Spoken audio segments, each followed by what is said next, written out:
dan kependidikan. Semua organisasi atau institusi manapun dalam menghadapi era revolusi industri 4.0 dituntut untuk meningkatkan kualitas sumber daya manusianya supaya bisa beradaptasi dengan perubahan. Sumber daya yang mumpuni akan menjaga kontinuitas organisasi atau organisasi tetap bisa survive. Jadi setiap organisasi atau institusi harus adaptif terhadap setiap perubahan dan ketidakpastian lingkungan. Maka dibutuhkan sumber daya manusia yang berbasis pengetahuan maupun keterampilan dan keahlian. Karena kualitas produksi baik barang ataupun jasa akan bergantung pada pelayanan unsur manusia yang memiliki kecakapan. Nah, pada kesempatan kali ini saya akan coba membahas 3 unsur penting dalam manajemen tenaga pendidik dan kependidikan. Yang pertama adalah pengadaan, berikutnya pendayagunaan, dan ketiga peningkatan mutu. Nah, baik, mari kita bahas unsur pertama pengadaan pendidik dan tenaga kependidikan, yakni unsur pengadaan. Ada apa di sini? Yang pertama ada rencana kebutuhan. Pada rencana kebutuhan ini bisa menggunakan beberapa teknik untuk meramalkan kebutuhan atau permintaan sumber daya manusia berupa tenaga pendidik maupun kependidikan. Bisa menggunakan teknik ramalan ahli, misalnya teknik Delphi, survei ahli secara formal maupun keputusan informasi. Yang berikutnya ada teknik kecenderungan atau tren, misalnya analisis statistik, rasio produktivitas maupun indeksasi. Ya, dan berikutnya ada teknik yang lainnya, misalnya ada analisis anggaran dan perencanaan, ada model-model komputer, ada analisis usaha baru, ada model pendekatan normatif, dan lain sebagainya. Itu bisa menggunakan salah satunya untuk mengetahui kebutuhan yang dimaksud. Kemudian prinsip yang harus diperhatikan dalam rencana kebutuhan adalah sebagai berikut. Prinsip yang pertama adalah formasi real dibutuhkan atau benar-benar nyata dibutuhkan, ya, berdasarkan analisis kebutuhan yang telah dilakukan. Jadi dibutuhkan misalnya formasi sebagai kepala bagian tata usaha, atau formasi guru IPA, atau formasi guru matematika, dan lain sebagainya. Yang memang formasi tersebut belum ada atau belum memenuhi kriteria yang pas, maka itu bisa dijadikan sebagai prinsip rencana kebutuhan pengadaan. Yang kedua, prinsipnya adalah mengacu pada analisis jabatan. Jadi prinsip the right man on the right job itu harus diterapkan. Itu menempatkan seseorang pada posisi yang pas atau yang tepat. Yang ketiga adalah prinsip objektif. Jadi penempatan maupun pemposisian tenaga pendidik maupun kependidikan tadi berdasarkan penilaian objektif, bukan berdasarkan misalnya karena KKN, karena kedekatan, karena persaudaraan, dan lain sebagainya. Pada proses berikutnya adalah proses pengumuman formasi. Setelah diketahui formasi apa yang dibutuhkan, lalu dibuat pengumuman formasi yang dimaksud. Berikutnya ada tahapan pengajuan permohonan lamaran. Lalu akan diadakan seleksi. Biasanya ini berupa tes tulis, tes wawancara, tes kesehatan maupun yang lainnya. Yang terakhir adalah pengumuman hasil seleksi. yang telah ditetapkan oleh institusi. Nah, pada unsur berikutnya yaitu pendayagunaan tenaga pendidik dan kependidikan. Yang pertama ada proses penempatan. Setelah diumumkan hasil seleksi, maka berikutnya adalah proses penempatan melalui strategi susunan kepegawaian untuk formulasi yang telah ditetapkan. Kemudian rencana formulasi tadi diimplementasikan dengan menempatkan hasil keputusan hasil seleksi tersebut. Kemudian prinsip the right man on the right job dilaksanakan, yaitu menempatkan posisi seseorang sesuai dengan kemampuan atau kompetensinya. Selanjutnya ada transfer atau mutasi, yaitu pemindahan seseorang kepada posisi baru secara esensial memiliki kelas dan tingkat yang setara atau sama, baik kompensasi maupun posisi. Nah, seringkali jenis pekerjaannya adalah sama meskipun dibutuhkan pada kasus yang berbeda. Misalkan guru di sekolah A dipindahkan atau ditransfer ke sekolah B dikarenakan di sekolah B lebih membutuhkan tenaga yang dimaksud. Seperti itu. Lalu berikutnya ada promosi. Nah, promosi yang dimaksud di sini bukan iklan ya, bukan promosi iklan. Promosi yang dimaksud di sini adalah pemindahan seseorang ke tingkat pekerjaan dan tanggung jawab kepada yang lebih tinggi. Ya, jadi diposisikan pada tingkat yang lebih tinggi. Jadi secara otomatis maka kompensasinya ikut meningkat.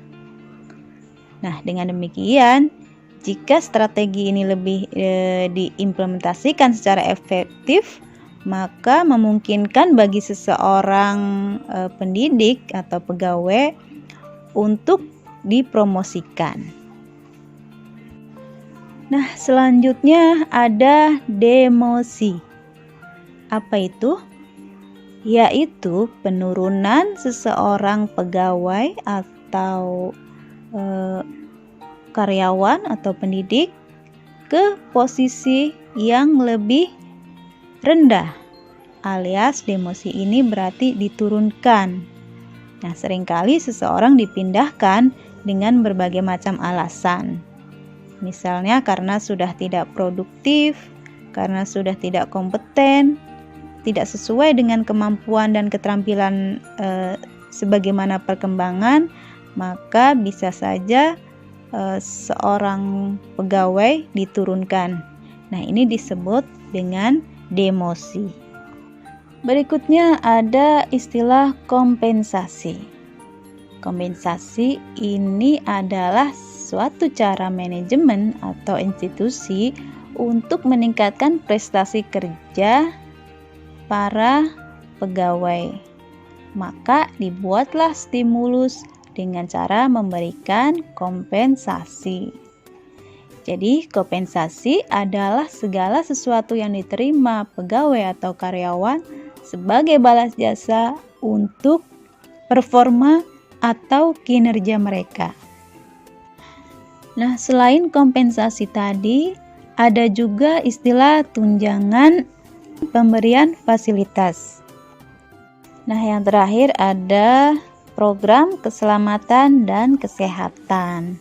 Jadi program ini bertujuan untuk membantu, melindungi, dan menjaga pegawai atau karyawan agar senantiasa bekerja dan merasa aman dan nyaman, sehingga tidak ada kekhawatiran dalam bekerjanya. Maka tugas dari institusi atau manajemen yakni menyediakan fasilitas berupa program K3 pada semua karyawan. yaitu program keselamatan dan kesehatan.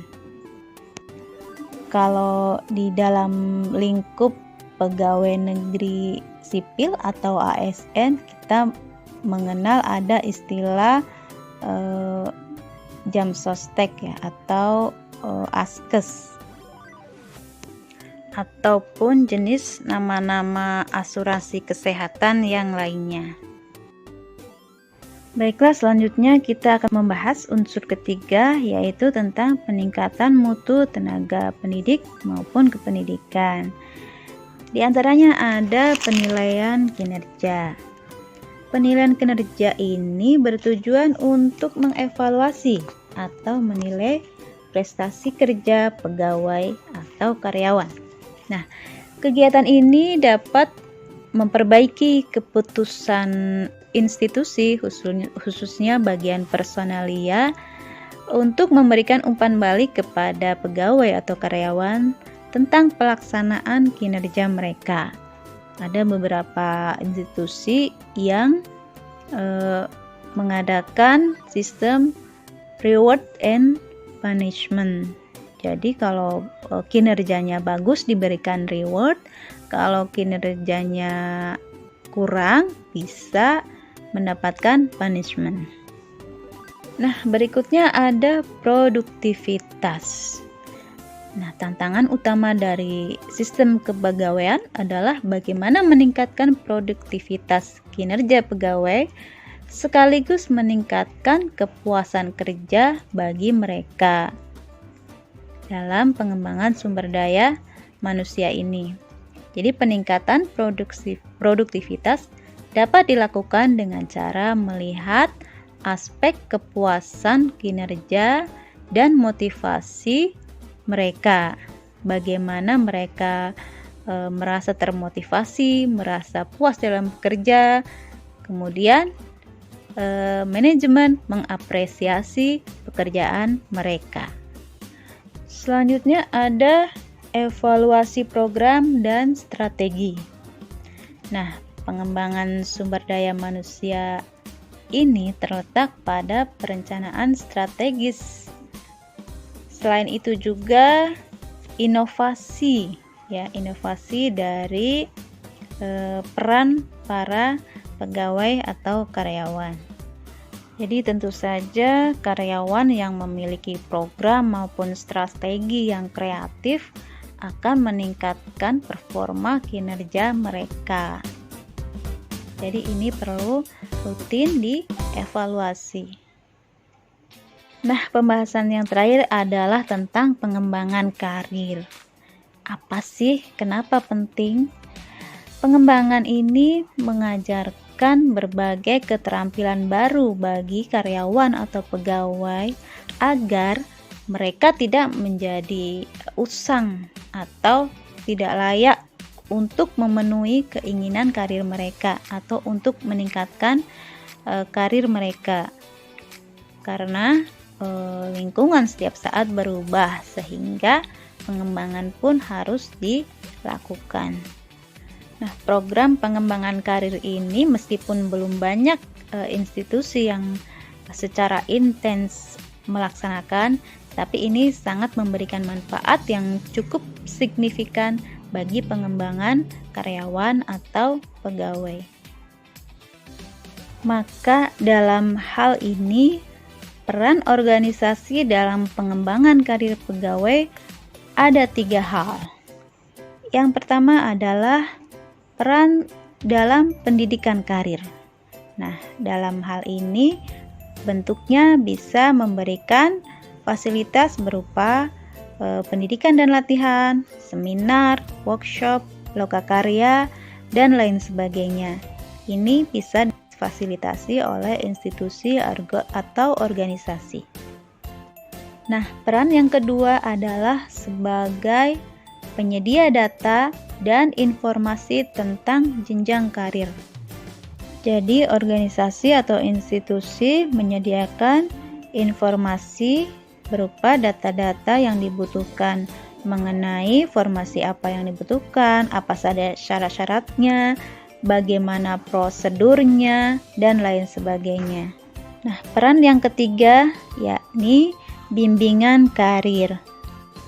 Upaya bimbingan karir ini dimaksudkan untuk menentukan karir apa yang paling tepat bagi karyawan atau pegawainya yang dilakukan oleh manajemen atau institusi melalui penyadaran minat dan kemampuan untuk memilih jalur karir yang tepat. Nah, hal ini bisa dilakukan dengan melalui tes bakat yang dikaitkan dengan jalur karir karyawan. Nah, selain peran organisasi dalam perencanaan karir, maka di sini juga ada peran pegawai atau karyawan dalam perencanaan karir mereka. Yang pertama adalah meningkatkan unjuk kerja. Jadi bagi para pendidik atau karyawan atau pegawai harus memperlihatkan dan meningkatkan kinerja yang baik, karena untuk kinerja yang buruk akan mempersempit peluang mereka dalam menapaki jalur karirnya. Yang kedua, menunjukkan potensi individu pribadi. Jadi pendidik atau karyawan atau pegawai menunjukkan kemampuan potensi diri apa yang menonjol pada setiap individu kepada pihak manajemen atau institusi, sehingga dia berhak dan layak melakukan pekerjaan yang ditugaskan.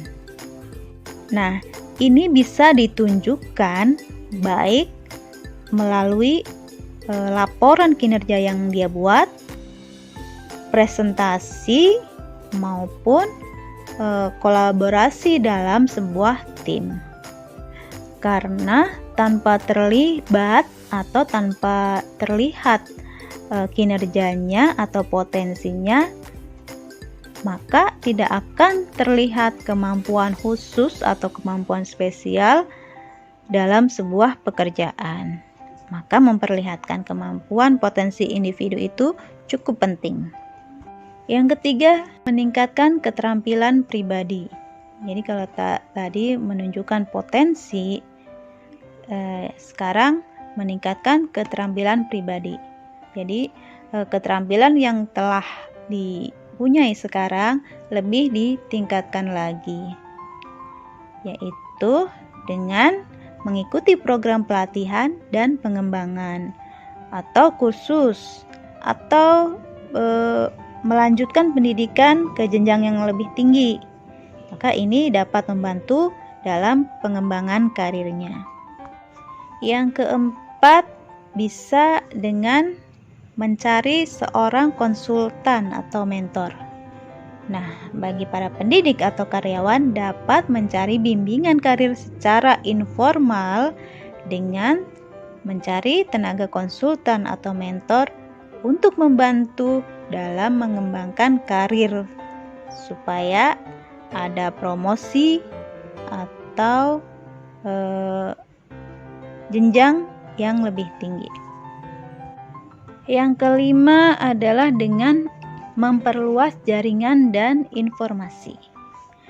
Nah, bagi para pendidik maupun tenaga kependidikan dapat menjalin kerjasama dan mencari informasi-informasi baru tentang jalur karir yang sama atau yang lebih tinggi atau yang lebih bagus, sehingga mereka dapat memiliki data informasi yang lebih luas. Jadi lebih mudah berkomunikasi dan berkolaborasi dengan pihak lain. Berikutnya yang keenam, memiliki semangat kompetisi. Nah, seseorang harus mempunyai semangat kompetisi yang positif dengan sesama rekan kerjanya, sehingga dapat dijadikan sebagai dasar untuk selalu dapat mengembangkan diri lewat keterampilan baru yang harus diasah. Yang ketujuh, menjaga hubungan baik dengan organisasi, yaitu dengan cara memahami seluruh aktivitas, struktur, bagian atau divisi, misi, tujuan, visi dan sasaran organisasi, semuanya difahami seluruh seluk-beluknya, sehingga diharapkan semakin tumbuh kecintaan terhadap institusi atau organisasi di mana tempat dia bekerja, sehingga timbullah loyalitas yang tinggi. Dengan demikian, maka dia akan berusaha menyelaraskan tujuan pribadi dengan tujuan organisasi, sehingga keduanya dapat berjalan secara seimbang dan saling terbina hubungan yang lebih baik. Yang selanjutnya adalah mengundurkan diri. Nah, terkadang mengundurkan diri dari sebuah organisasi bisa menjadi pilihan baik bagi seorang karyawan apabila dia menganggap bahwa jalur karirnya yang sedang dialami saat ini mengalami kemacetan, mandek atau mentok hanya segitu-segitu saja, tidak bisa berkembang. Nah, dengan mengundurkan diri memungkinkan dia pindah ke tempat lain supaya mendapatkan pengalaman dan pengetahuan yang lebih untuk mengembangkan karir pribadinya.